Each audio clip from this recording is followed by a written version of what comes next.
Hello, everyone. I'm your host, Joel Bryce, and welcome to another episode of Delta Waterfowl's The Voice of the Duck Hunter podcast. On today's episode, we discuss predator management. Over the month of February, we gave you a behind-the-scenes look at Delta's henhouse artificial nest structure program. It's early March, and we have nearly 10,000 hen houses distributed across the Prairie Pothole region, simply waiting for hen mallards to return. But now we shift our focus to predator management. As we've shared with you in the past, areas that Delta Waterfowl targets for predator removal routinely experience 2 to 3-fold increases in duck nest hatch rates. But have you ever wondered who is behind all this success? Today, I'm sitting down with professional trapper Dan Brown to talk about his earliest memories as a trapper all the way to the great work he conducts on behalf of the Duck Hunters organization. Hello, Dan. Hi, Joel. How are you? I'm great. I am great. How are things in your neck of the woods today? It's nice, very nice. No wind. I think it's about 40 degrees. Very good weather. That's great. So, Dan, we're not going to tell everybody where you are right now other than North Dakota, but you just have been gone for the winter. You were down trapping in Texas, New Mexico. Is that right? Both Texas and New Mexico. I start out in New Mexico, typically do like 2.5 months, and then maybe a month and a half in Texas. Okay. And that's pretty typical. I think one of the things that I want to kind of cover later, Dan, and help me remember that if we don't go there. But you guys are so unique. You trap 7 days a week for Delta for 4 months, and then you go about your life for another 8 months and you come back. So I think that's pretty amazing. But you came back from what's normally warm weather. You experienced some of those Texas storms, ice storms, but you came back to North Dakota out of the blue. You drove through the night.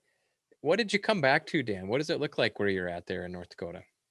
Uh, Kind of an odd year. No snow here this year, or very little. It's melted off. I think probably in the last week the snow is gone. Field conditions, it's wet, but it's not wet enough. The sloughs are down. No snowpack to speak of. So a little different than the last year. I mean, we had a pretty big snowpack, and so it'll be interesting. Hopefully we'll get some spring rain. Yeah, mid-March is typically a great time to start trapping for Delta. You know, some years there's less snow, some years there's more, but I think this is only the second time I can think of where it's been like this. And you said you saw Right, some skunks out already, and I've seen some by my place out of town. right. I think last night it was only like 27 degrees. So they're out and about already, getting Yeah, out of the dens. right. You know, as far as, again, we won't say the town that you're in, Dan, but how far from the Canadian border are you, probably? Roughly straight as a crow flies. I'd say about 55 miles. Okay. So that far north, quite a bit farther north than here in Bismarck, North Dakota, but it's one of those deals where if it's only getting down to the upper 20s at night, it's getting warm. Right. Yeah, it's spring is here. Yeah. Well, great. Well, Dan, you're one of a growing number of trappers that works for Delta on our predator removal projects. You know, we call you professionals, and because I think you are. But I want people to quick before we start talking about Dan the trapper. Give us a couple minute explanation, Dan, about you. Where are you from? Your upbringing. Tell us about your life. Okay, I grew up in Oklahoma. Spent my younger years on a farm, small farm, so kind of grew up in the farm life.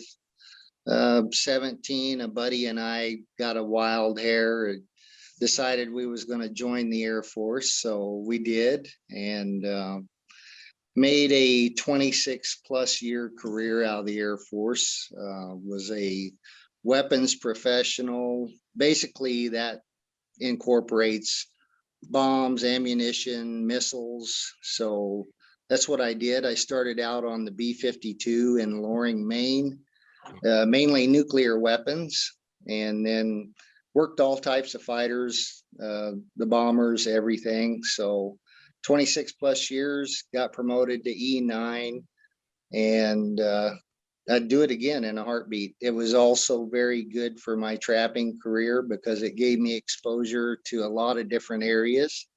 So I I think that helps a trapper moving around and trapping different animals. And so great career. And now I got a new career in trapping, not necessarily new. I've been doing it a long time, but it's a second career now. So Yeah, let's look at that a little bit. So Dan, when you were stateside, where were some of the different locations? I'm only familiar with your last location, which was South Dakota, but where were you stationed throughout those years of your uh, military career?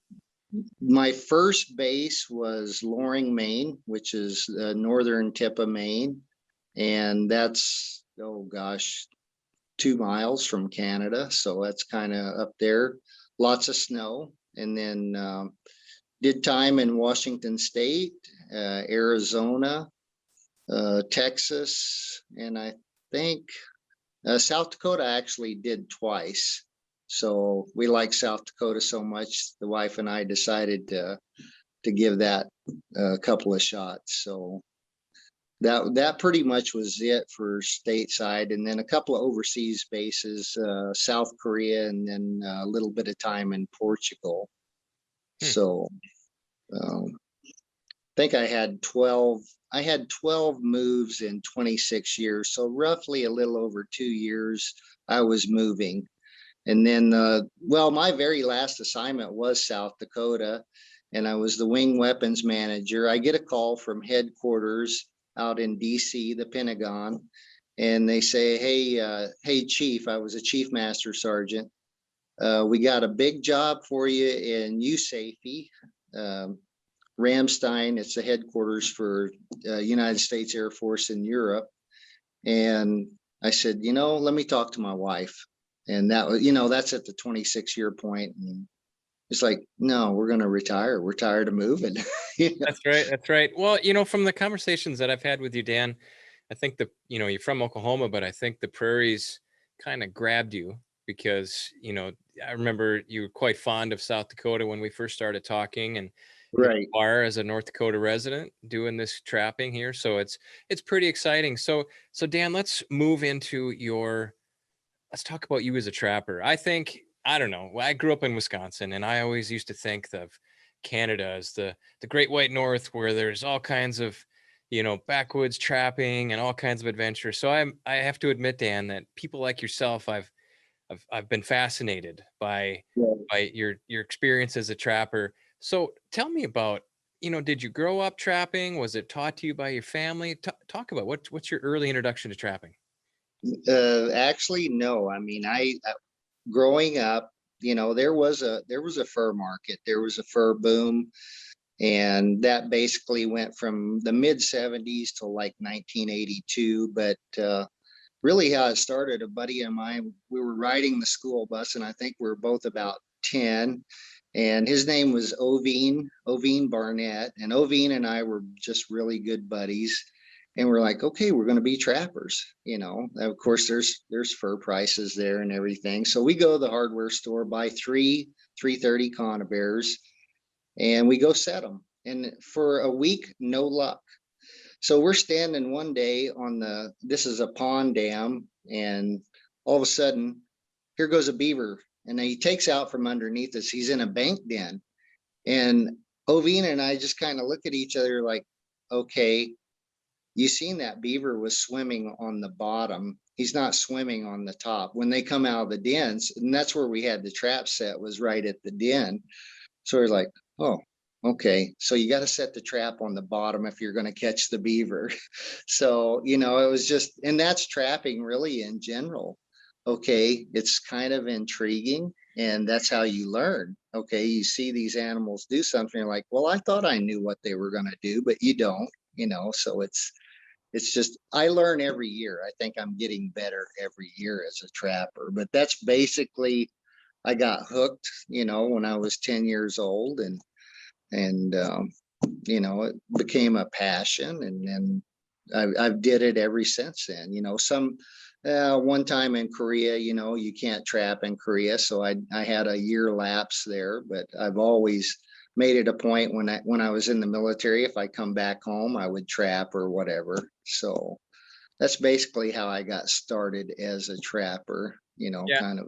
Okay. So you said you joined the military right out of high school. And so from 17. about 10 until 17, it was it was a part of your life. Sounds like it's always been part of your mind. When you joined the military, that's usually a really common, like when we start thinking about hunting participation, that's a really common time period for people to drop out of hunting. And then when they retire or leave the military, then they'll come back. But sounds like you were able to find a way to push through during your entire career. I've found ways to, a lot of shift work in the military. So that's kind of conducive to, okay, if you want to work night shift and you got the days to yourself and you can go out and hunt and fish or trap or whatever the case may be. So yeah, I think that was part of it, and like I said, it was a passion. I mean, I always think about trapping. I still do. Did you trap when you were in Maine, or was it only kind of when you came home? Oh no, I trapped in Maine.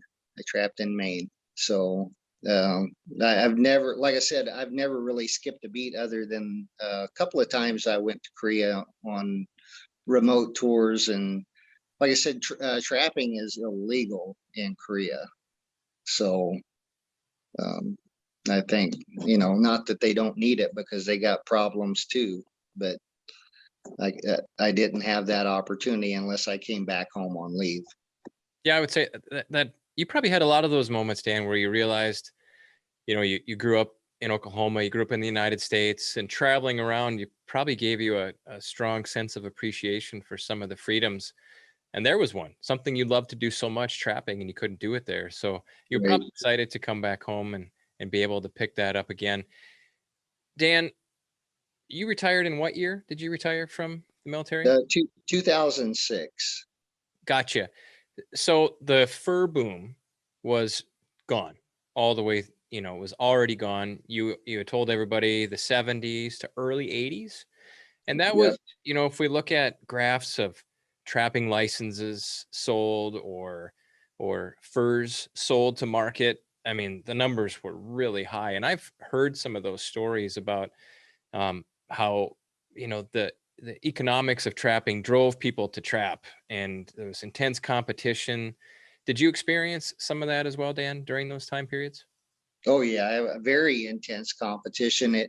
In fact, in high school, I just really can't think of any young boy or man that did not trap at that time. I mean, it was such a big thing. And you had your characters out there. You would have a lot of trap theft and, some things stolen here and there. And like you said, competition very high. I mean, you'd go to a bridge and maybe there's already 3 or 4 guys that set traps there. So it was all focused on money. I don't think there was a whole lot of guys thinking about, okay, we're doing this to control a population. It was more focused on the economic side of things. And you know sometimes money brings out the bad in people. So but yeah, that started at a very young age for me because I went through that. Actually, the fur boom was still going on when I joined the military in 1980, but I kind of had other commitments with the Air Force, so I didn't experience all of that as much as some guys that stayed out there and was full-time trappers. So Yeah, well, so then the fur boom, the fur market broke. right, And I think there's been upticks here and there in the fur market, based on demand, but generally, let's say perhaps those are the good old days, and maybe they'll come back again, maybe they won't. But now, so we went from this climate where trappers were everywhere, right? And you said that right. it was intense competition, trap theft, animal theft. You had to be really careful and really secretive, take care of your line. But how did trapping change? Was it an overnight change, Dan, when the fur market crashed? Was it overnight? Did guys just and gals, did they just quit? Or did some people hang on? I think a little bit of both. I think actually there was a lot of people that just hung up the traps and that was it. And then there was a few of us that hung on and said, okay, we're going to do it no matter what, and trap a little bit. And, fortunately, we've been able to find ways to survive in that and make a little bit of money. But, it wasn't what the fur boom was. So, yeah, a little bit of both, I guess. That's the best way to describe it. Okay. So there were people at one time, there were people who could generate an annual income just from trapping. Oh, sure. I would say mid 70s. The actual bust of that fur boom probably was 1988 or 89, where it just was totally gone and it went out overnight, you know. So there was a lot of people that was, I'm sure, making their primary income from trapping. And then it went to, you couldn't make your primary income. And like you mentioned before, there's been little blips in the fur market, and it's usually been driven by some type of fashion item, okay, muskrats get popular, and they're getting tanned in China, and the Koreans are using them on coats or linings for coats. The latest trend for fashion has been coyotes, and the coyotes is going to Canada Goose to trim high dollar parkas. Most of these parkas are starting out at $800-900, but it's a fashion trend, so it's not going to last. In fact, it already went down some this last year. It's probably decreased by over 50%. So, it's fashion dictates what's hot in the market. And, whereas before, like in that real fur boom that we had in the early 80s and 70s, that was everything. I mean, everything was a hot item. You could make money selling everything, and that's just not the case these days. So thankfully there are umbrella organizations out there that are dedicated to the future of trapping, just like Delta is dedicated to the future of hunting and waterfowl hunting. The Fur Takers of America, the National Trappers Association, other groups, fur hunters and trappers here, so thank goodness. And so there, I don't want to paint the picture that there aren't trappers out there, but I think when you look back at the settlement of this continent, you look at the fur boom that we've talked about now several times of the 70s and 80s, it leaves you with the feeling that there's really not that many people out there. And I would say it's probably fair to say so. We might be talking tens of thousands of hunters in a particular jurisdiction, and we might be talking tens to hundreds of trappers covering that same jurisdiction. So it's a completely different world that we live in now. So I would say that the fur market crashed. I'd kind of look at three buckets of trappers. I'd look at the trapper who just said, nope, I'm not going to do it.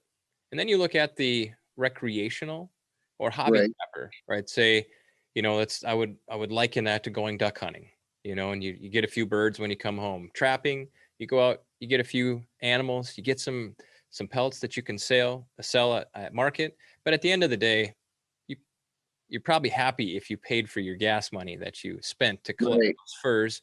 But that's the passion of trapping. And then maybe the third bucket is someone like yourself, Dan, where you're part of that other bucket too. You love it. It's who you are, it's your identity, but you've actually found a way to make a living out of this thing. I have. And there's some people like you, and kind of speak for that bucket of people. How do you strategize? How do you make money out of that? I don't think there's a lot of us. I mean, I don't know every trapper in the country, but I think that particular bucket it's not all that common. One, I mean, if you're going to probably make a living on control or contract type trapping, like for Delta, we work 4 months. Okay, so that's 4 months of nice employment, but what are you going to do the rest of the year?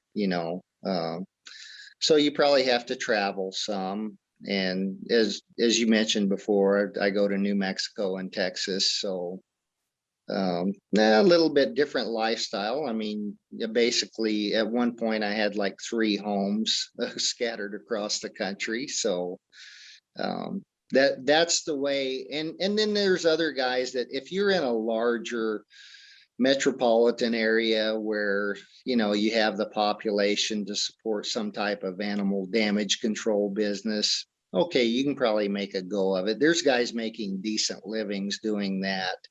But let's face it, we probably do not have that in North Dakota, you know, maybe around Bismarck or Fargo or Grand Forks, you could probably make a little go of it. But that market's not going to take. There's not going to be 4 or 5 guys doing it. Like if you take Indianapolis, Indiana, and yeah, a lot of people, and that they can support more trappers. So, and those guys are not traveling, but there's a few of us that's doing this, going around, and we'll contract out. Like I contract out with a couple of different big places in New Mexico, and then several ranches in Texas, and these guys, I'm hired to protect their deer. I mean, I'm trapping coyotes and bobcats, and we're trying to get fawn survival rates up to where the herd is propagating, and that's what we're doing. Same with Yeah. ducks, we're trying to make more ducks. So, but like I said, I don't think there's a lot of us. No, I don't think so either. That's a good description. And, if I had my way, Dan, that from now until the end of time, people would have the ability to trap animals for fur, to sell to market, to be used for clothing or whatever purpose. But it seems to me, Dan, that the majority of large scale trapping, I'm going to do this for my job.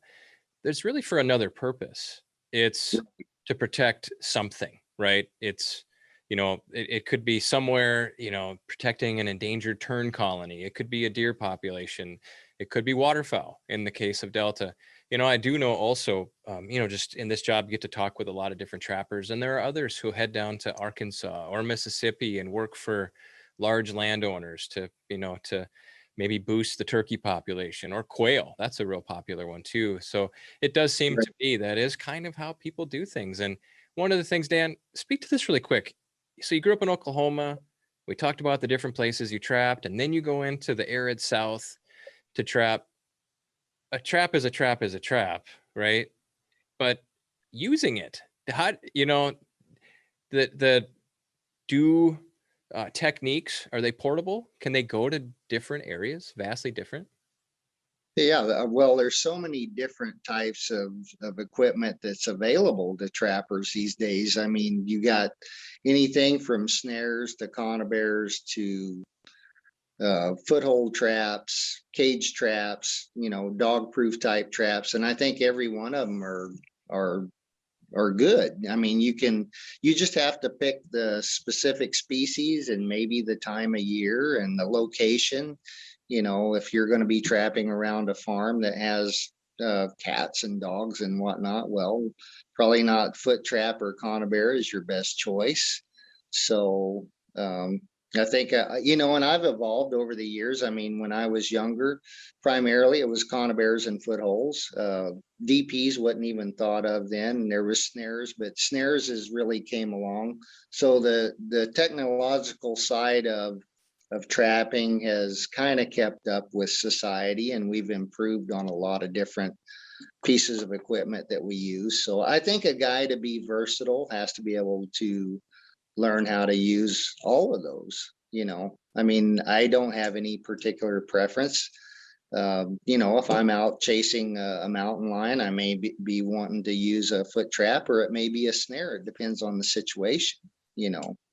Yeah, Um, I've always struggled. We call you guys professionals, and I've struggled to explain why.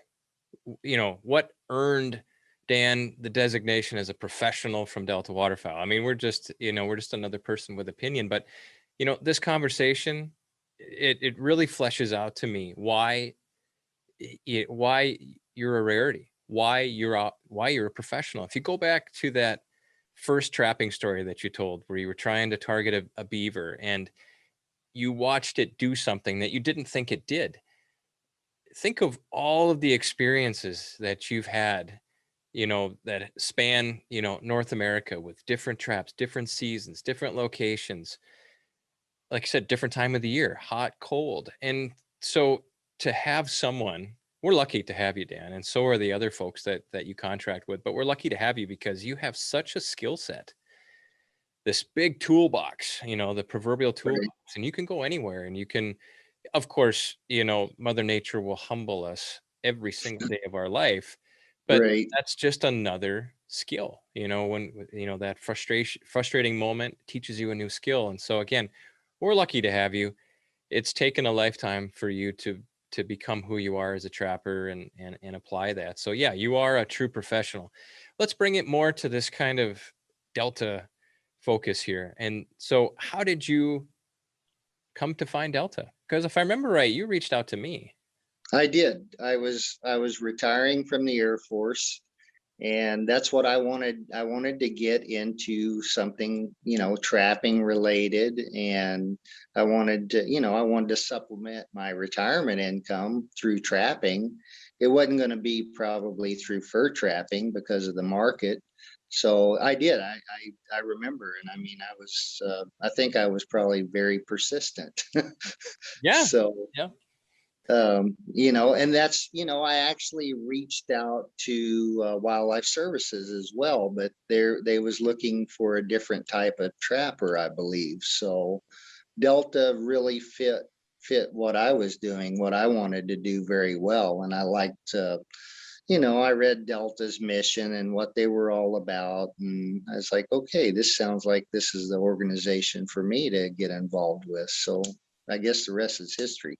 Yeah. As people that follow Delta, they know that we trap, we use trapping as a management tool, but Right. also we've studied the heck out of this. We started it in 1994. We've done studies in South Dakota, North Dakota, Manitoba, Saskatchewan, and Alberta. And so the study that you were involved in was a study, what was it, 2006 to 8, I think, something like that, in the Yep. northeast corner of South Yep. Dakota. That sounds right. Yeah. Yeah, and it's a person that's well versed and a good communicator, is a great spokesperson for us, in the program in those local communities. So I remember, so you retired from the military. We got talking. We put you on the job there. What are some of your memories of that early work, Dan, in South Dakota?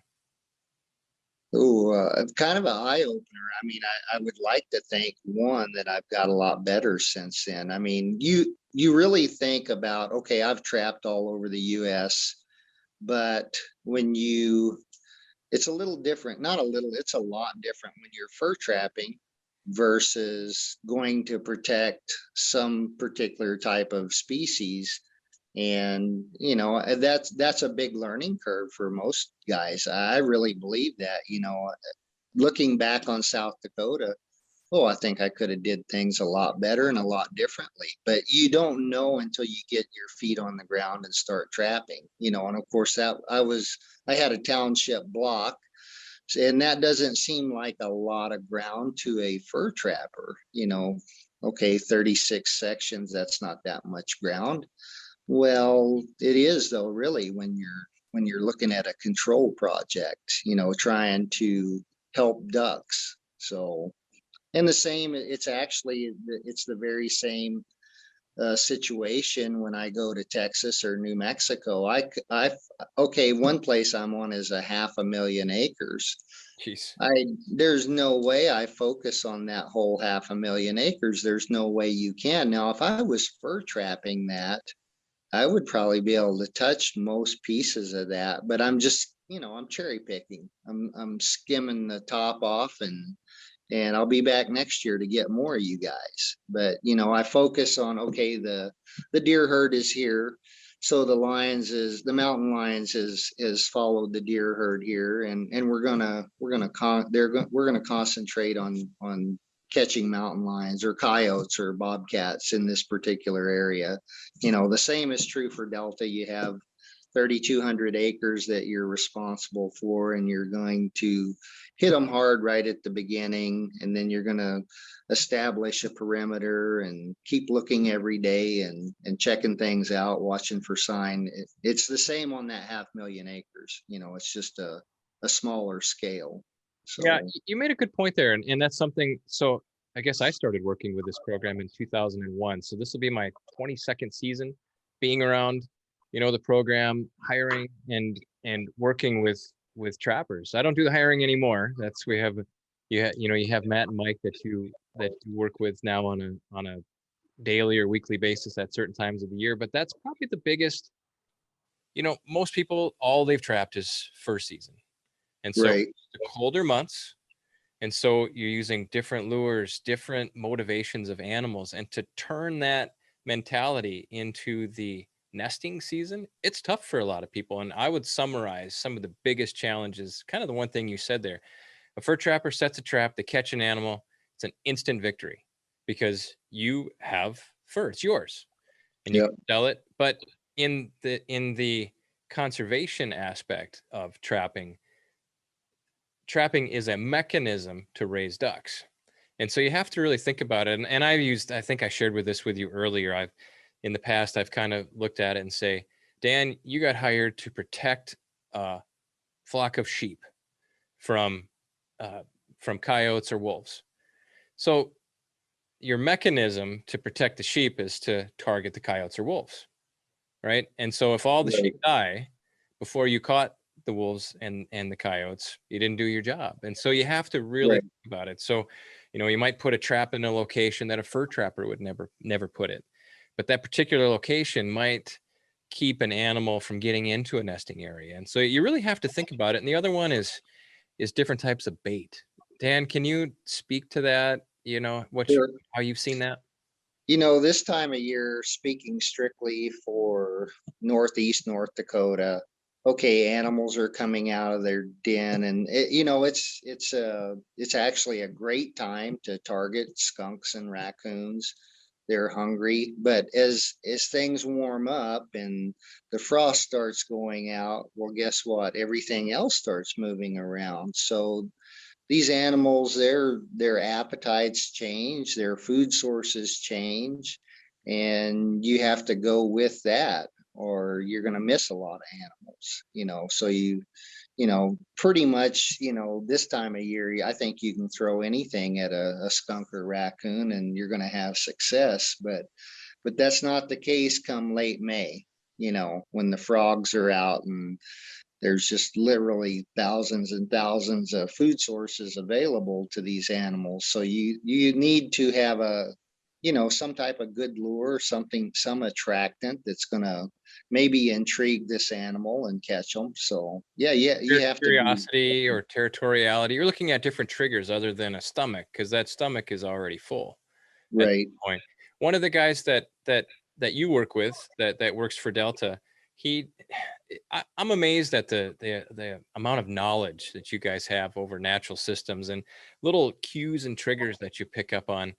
The one thing I remember him saying was that baited sets are, like you just said, from right in the beginning of the work, it's everything's hungry, everything's coming out of their dens, and they're just looking for food. But he said this first day that you hear frogs croaking, he said, just like that, the appetite based baits or lures um, become far less successful, and that's where you start needing to move into other things because there's alternate food. They're hungry, or Right. they're no longer hungry. They have lots of other things to eat. So that's pretty neat. Dan, what do you? It's a 4-month contract. It's a long period of time, and we've told each and every one of you that, hey, it's 7 days a week, 4 months. And that's not to Right. say that you don't have a life that you need to live inside of that, but it's a long road to hoe. What do you love about the job? What are some of your favorite things about working on this contract? The one, it's kind of a break. I mean, I usually on other contracts, I'm basically the same. Okay, I work 7 days a week in New Mexico and Texas too, depending on the weather. I mean, sometimes weather throws a big one at you and you can't get around or whatever. But it's the break mainly in species. I get to come up here and now I'm targeting a different animal. It's a different setup. Um, and I actually get a kick out of it. Okay, I go out I think the first 2 months, maybe 6 to 8 weeks is the toughest on this Delta job. okay, you're really hitting it hard for those first 2 months, and then things taper off. But then all of a sudden you start seeing all the ducklings swimming around, and you're like, hey, I mean, you see immediate results, by what you've done, and all you need to do is go outside of your block, and you're probably not going to see near the waterfowl or the ducklings that is in your area. So I guess it makes a guy feel good, or it should make a guy feel good. Okay, I did my job, you know. Yeah. So Uh, Dan, you said that you duck hunted this year for kind of the first time in a long time. Is that right? yeah, I think it's probably been about 12 years since I went out, and I had a blast. It was fun. Yeah. Well, it must. So to see, I guess, the fruits of your labor, Exactly. Yeah. during the season, to see those ducklings. Are you motivated by that, Dan? I am motivated by that. I was like, actually, myself and another Delta trapper, we went duck hunting together several times. We're like, this is kind of neat. Okay, we're getting to realize what we're doing. Okay, it benefits us, and we both like duck hunting too. So, it's like, all right, this is a good deal. I think that is the perfect combination. I would say that most of the trappers that work for us don't really hunt. I would almost summarize that it seems like the more passionate you are about trapping, the less interested you are in other forms of take, Right. the most avid archer typically doesn't rifle hunt, and you see a lot of that. But I think it's really neat Right. that you grabbed the shotgun and went out there and hey, it's COVID kind of kept everyone under wraps a little bit. And so you got to go out duck hunting, which is great. Now, so you said really well about the things that you liked about the job, but it's not all sunshine and roses. And, I've spent rainy days on a four-wheeler with you guys. I've spent, hot days. Tell us some of the challenges, maybe the weather conditions, and then just general like motivation. Sure. I think last year the weather was, well, when I got back to North Dakota last year, it was still full blown winter. I mean, I had a snowdrift behind the garage that was 15 feet tall. So this year there's no very, very little. There's some in the trees, but there's very little snow, so it's going to be different. But okay, you go back to last year and you're starting out and March 15th, and okay, it could be below zero, and so it's cold, and you get used to that. But you'd prefer it to be like today, where it's probably 40, 45 degrees, and it's nice sunshine and no wind blowing, which is very unique for North Dakota. That doesn't normally happen, right? So the weather, yeah, you just kind of deal with it, I guess. I mean, you get bad days, good days. Later on, June, July, it gets hot. 2 years ago, I bought a side by side that has heating and air conditioning, and I finally talked my wife into that. It's like, okay, I'm getting older, so I think riding that little ATV around all over this CRP is getting old. So we bought one, and it's been nice, but I don't know. I still like going to that ATV sometimes. It's kind of, you can definitely go more places and do more trapping with a little 350 or 500 than you can a big Polaris Ranger. Yeah, So and I think too, you're out in the elements and you feel every bit of the day. I guess that's good and bad. I know growing up in Wisconsin, ice fishing, we never went in an ice shack, but there were trees and there wasn't the wind to contend with. But out here in North Dakota, there aren't any trees. The wind goes like crazy, and so this is ice shack land. But I see what you're saying. I still miss sitting out on the ice and toughing it. And well, I did about I don't know. I think I rode the ATV maybe a month last year out.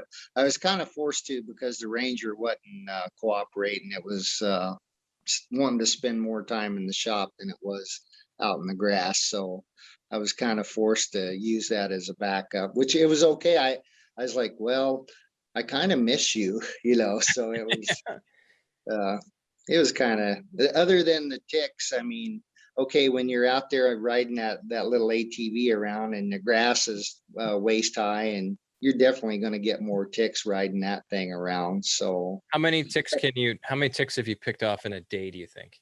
Some days you probably average 50. You really do. It's just, and I don't like them. I never have. That's probably the worst part of the job is the wood ticks, honestly. But now Half of that season is wood tick season. Yeah. it is, I hear guys up here every year and all over actually, oh, the wood ticks will quit about the 1st of July, or the wood ticks is not going to be as bad this year. Okay, I don't know. I think they're bad every year.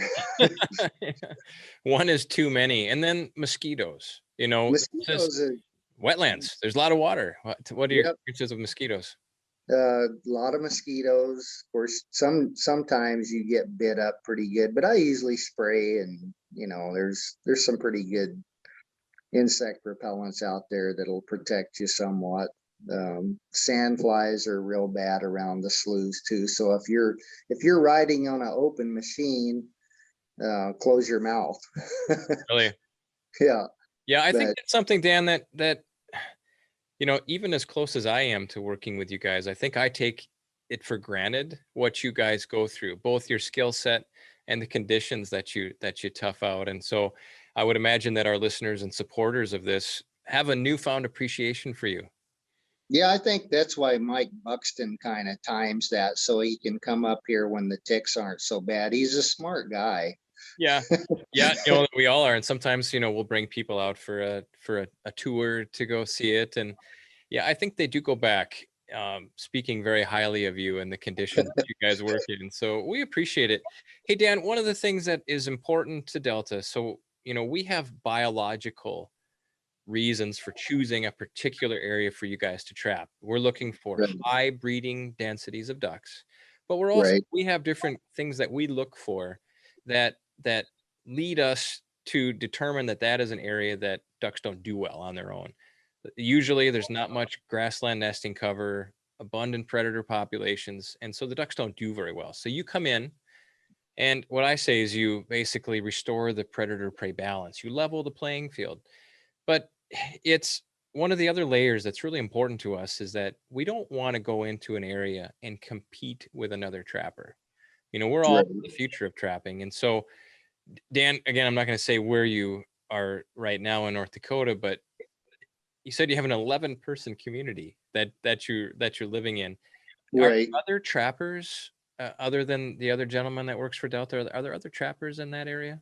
Well, we had a guy a couple of years ago. He's since moved on. And I don't think he was actually, I wouldn't consider my job competition because it's all of the land up here is private ownership. I mean, there is some, waterfowl management areas, things like that. But I don't think we're in my particular case, I'm not competing with a fur trapper, so to speak. It could in some places though, and that's a legitimate concern, you know, because by the time we're out there in March and we're knocking down populations, okay, if a guy is fur trapping, I could see him being concerned, you know. I probably seen that a little more in South Dakota, honestly. There was a couple of guys that was worried about red fox and coyotes and things like that. But you just kind of tell them the program and what's going on, and hopefully things work out. And they're not in competition. Right. That's been really important. Like I said, I'm going to hit that one again. It's been a really important layer for us to look at. And we've, over time, we've pioneered into new locations. And that's one of the first things, there's really isn't a directory of trappers. And so you really have to go into that rural community and say, okay, are there trappers around here? And Right. honestly, if there are, and they're available, we probably want them to work that contract with us or that research project. But if there are trappers in the area that don't have the time or are not interested, we move on. We want this to be, we don't want to compete with trappers. We want them to have a great life and a great trapping season, and we can go off because there's a lot of areas here in the Dakotas and Prairie Canada, like lots that fit the mold of high duck populations, low grass, low nest, etc. Right. So, it doesn't do us any good to go in there and compete with someone. Dan, you've been doing this for quite a while, South Dakota, North Dakota. Tell us some of the, and in most of the cases, we have students out there doing research. And when I say doing research, they're locating duck nests and they're following their success. And at the end of the season, they calculate what percent of duck nests hatched on a trapped area compared to an area that looks the same, but it wasn't trapped. And so, Right. that's where we've shown a 2 to 3-fold increase in hatch rates of ducks, no matter which project, what year. But you've told me you've told me over time that you see the results yourself. Can you describe kind of what you're seeing? Sure. I mean, some guys, when they start with Delta, and probably me included, you don't know what to expect. I mean, the very best example I can give is, okay, the first year I trapped in North Dakota, and you want to do a good job, and I didn't realize I would see the results that I seen. And maybe some of it is timing, but I think it was actually a poor year for waterfowl in general. But I'm looking around in my area and seeing a lot of ducklings. I mean, there's one particular slough that there was just literally hundreds of ducklings. And then you go a mile outside of it, and I was riding with a farmer, and I didn't even say anything. This guy actually brought it up. He was like, well, I can see somebody's doing their job, and because we didn't see any ducklings or very few, on that untrapped stuff. So it was evident, I mean, it's just same habitat and everything, but you got a trapper in there that's managing the predators, and it makes a huge difference. Yeah, no, it's definitely, and you also said, Dan, you're well spoken. I think when you and I talk, we could talk for hours, and I have to cut myself off and say, okay, Dan, we're going to have to talk again later. But landowner Right. relations, that's huge. We do say, about 90% of ducks come from private land. And I think a lot of people think of maybe it's the opposite from government land, but it's private. Right. So, if that individual doesn't like you, or you don't represent, the project well, you don't get access. And so what are some of the ways what's your mindset? What are some of your philosophies? I think hunters in general can always use some tips and advice on how to handle landowner Uh, relations. I look at this area. It's very unique. It's a farming community. Um, Guys, I mean, there's a lot of anti-waterfowl sentiment here. There's also some guys that love waterfowl, but I would say that's the minority. Um, you just have to kind of approach each individual differently. I treat everybody with respect, and okay, most of these guys do appreciate good hard work. So if you're out there working hard doing something, you're probably okay anyway. But I mean, let's face it, South or North Dakota, I think it started raining here 93, somewhere in that neighborhood. Okay, these guys they had been farming a lot of these sloughs and these potholes, and a lot of that's productive farm ground, and now all of a sudden, they're getting flooded out. And so I guess I can relate to that as well, and you should relate to that and say, okay, I understand where you're coming from. I know one guy out west of Devil's Lake, and I think he lost 3 or 4 thousand acres. So To it's all water, under to to flooding, water. right? Yeah. Yeah. So okay, you have to kind of stand in their shoes for a little bit and say, okay, I see where you're coming from. And you know some guys has actually benefited from it, the CRP program, the water program, and things like that. But these guys has grown up around here as farmers, so we try to get along. Yeah, and there's obvious things. Don't block the field entrances. Don't rip up the road. Right.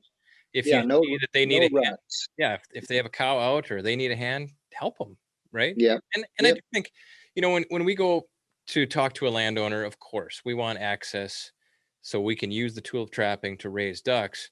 But I like what you're saying there, Dan, about you need to put yourself in their shoes at times. And Yeah. over time, if I put myself in in a farmer's shoes, there are days where they're not just being nice people and they actually want us out there. A lot of the ranchers will want us out there because it helps, control or keep the coyote numbers in check.